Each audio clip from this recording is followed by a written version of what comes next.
How are we doing, guys? It's Mr. Striz. I'm checking in. Today's LAQ is what are some forms of evidence to support evolution? So today we're going to go in a little more detail about these different forms of evidence to help support evolution. I know yesterday and Monday you guys we kind of like preloaded and looked at some things like the anatomy of the human arm with that of a whale, a horse, or a cat. And then yesterday you had that tutorial. So today we're going to dive a little more deeper to hopefully help kind of get you to understand why this evolution theory is so supportive and so strong. But first I got a quick video to help get you loaded into this video. With your arm on a flat surface, push your thumb against your pinky and tip your hand slightly up. If you see a raised band in the middle of your wrist, you've got a vestigial muscle in your forearm. That tendon you see connects to the palmaris longus, a muscle that around 10 to 15% of people are missing on one or both of their arms. It doesn't make them any weaker, though. There's no difference in grip strength. In fact, it's one of the first tendons that surgeons will take out so that they can use it in reconstructive and cosmetic surgeries. You can find the palmaris longus across mammal species, but it's most developed among those that use their forelimbs to move around. In primates, that means the muscle is longer in lemurs and monkeys and shorter in chimps, gorillas, and other apes that don't do a lot of scrambling through trees. It's not the only leftover muscle that we've got. Look at the three that are attached to our outer ear. We can't get much movement out of these muscles, especially compared to some of our mammal relatives, who use them to locate the sources of sounds. Presumably, this would have been quite helpful for early nocturnal mammals. In humans, you can still detect the remnants of this adaptation with electrodes. In one study, researchers recorded a spike of activity in the ear muscle cells in response to a sudden sound. Not enough to move the ear, but detectable. And you can probably guess the location of the sound based on these results. It came from a speaker placed to the left of the study subjects. So this is their left ear subconsciously trying and failing to pivot toward the sound. You can see another futile effort by our vestigial body parts when you get goosebumps. When we're cold, tiny muscles attached to our body hairs contract, pulling the hair upright, which causes the surrounding skin to form a bump. For our furry mammal relatives, the raised hair increases the amount of space for insulation, helping them stay warm. Birds can do this too. You've probably seen a puffy pigeon on a cold day. Adrenaline is one of the hormones involved in the body's response to cold temperatures, and it's also part of the fight or flight response. So it helps some animals appear larger when they're threatened. And it may be why surprising and emotional turns in music can give some people goosebumps. And then there's our tail. At the end of our spine are a set of fused vertebrae. Some people have 3, some people have 5. We call it the tailbone. It now serves as an anchor for some pelvic muscles, but it's also what's left of our ancestors' tails. Every one of us actually had a tail at one point when the basic body plan is being laid out at around 4 weeks of gestation. Human embryos closely resemble embryos of other vertebrates, and that includes a tail with 10 to 12 developing vertebrae. In many other animals, it continues to develop into a proper tail, but in humans and other apes, the cells in the tail are programmed to die a few weeks after they appear. Very rarely, though, a mutation allows the ancestral blueprint to prevail, and a human baby will be born with a true vestigial tail. Alright, so that was a good video showing, we're going to look at some of these structures as well, like vestigial and homologous and analogous structures. But it's a good video to show how possibly that theory of evidence is actually true, because we have some forms of, like the tailbone or the ear bone, where we see it in other animals or organisms, but we don't use it because of possibly of evolution, where we adapt into our environment and we don't need those. So notice this picture here where we have, these different animals, but they're located in different parts of the globe. So what biogeography does is that it supports evolution by showing how organisms have adapted to different environments over time. So these are organisms that are all similar to each other, but notice they're found in different areas of the world. And because they're found in different areas of the world, they have adapted to that area. So look at, this one down in like South America, way south, is a lot different from the one that's located in like that that Central South America. And then one up here, up in India, is completely different than the ones that are located in South America. So that biogeography, it shows and it supports evolution because they have a common ancestor, but based on where they are found in the world, they have adapted to that so they can actually survive. And the second one we're going to be looking at is, you guys definitely talked about it before in science classes, but fossils and fossil records.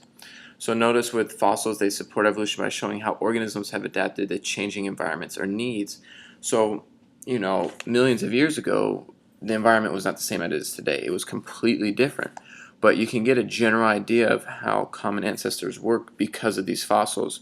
So we may have, similar bone structures, or, a tail, or whatever. But, they can show that common ancestor because, what we find now, but it's just that we're in a different environment. So we had to make these adaptations and these changes to survive compared to what the environment was years ago. But that fossils is, it's a strong supporter of evolution because you're able to find those remains and then compare them to organisms of this time now. And kind of going along with that, and we already looked at it, but homologous structures. So we had the activity Monday where we looked at the structure of the human. It's actually the horse, the cat, and the whale. But homologous structures are the same structures but different functions. So basically, we already looked at how humans, horse, whales, and cats have the same structure, but these structures have different functions. Notice our arm is completely different from that of the horse, because the horse we talked about, it's used, this is a lot thinner down here. There's no real fingers because horses run. They're on their feet the whole time, and they have that hoof to kind of help them run quick. And their humerus. Their humerus is a lot bigger because they're a lot bigger organism or animal. And even the whale. Notice the phalanges of the fingers on the whale are a lot longer than the ones on humans, and that's because whales use those longer phalanges to help swim, help get through that water there. So homologous structures are the same structure but different function. And once again, looking at these, you can kind of say how evolution actually works.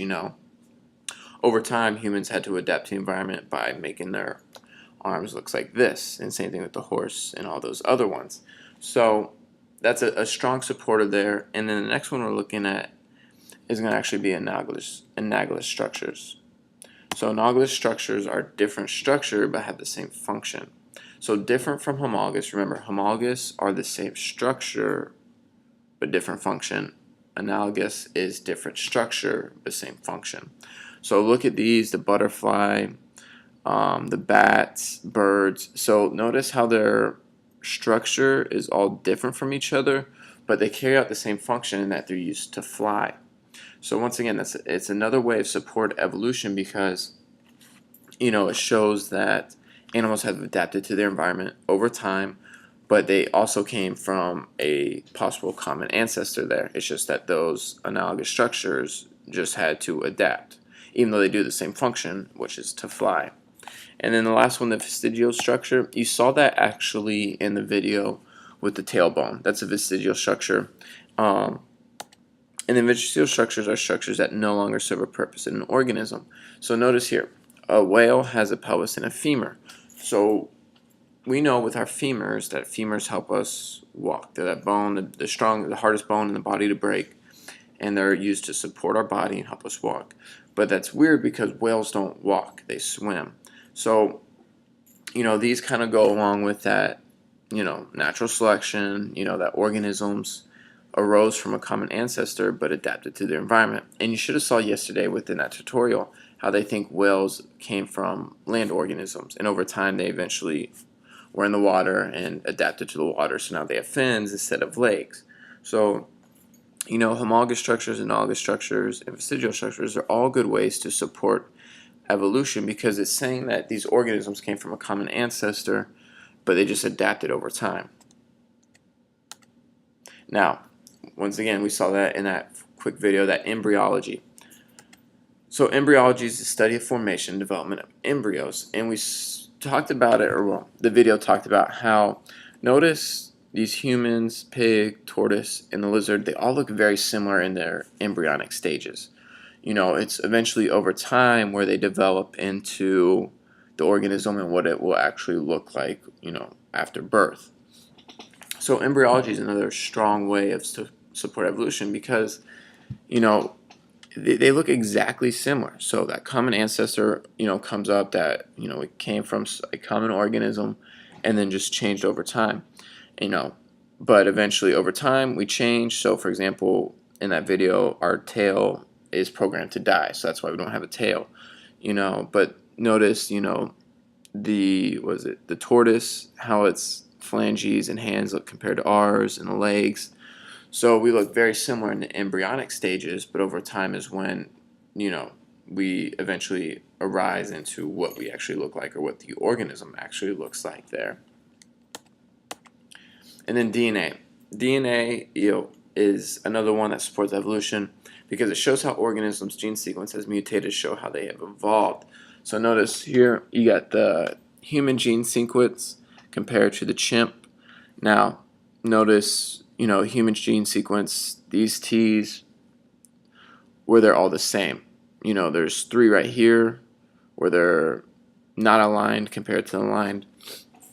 So once again, that gene sequence it's another support of evolution because it's saying, all right, well, they have similar DNA. It's just that their DNA mutated to eventually evolve into organisms that needed to evolve into to survive.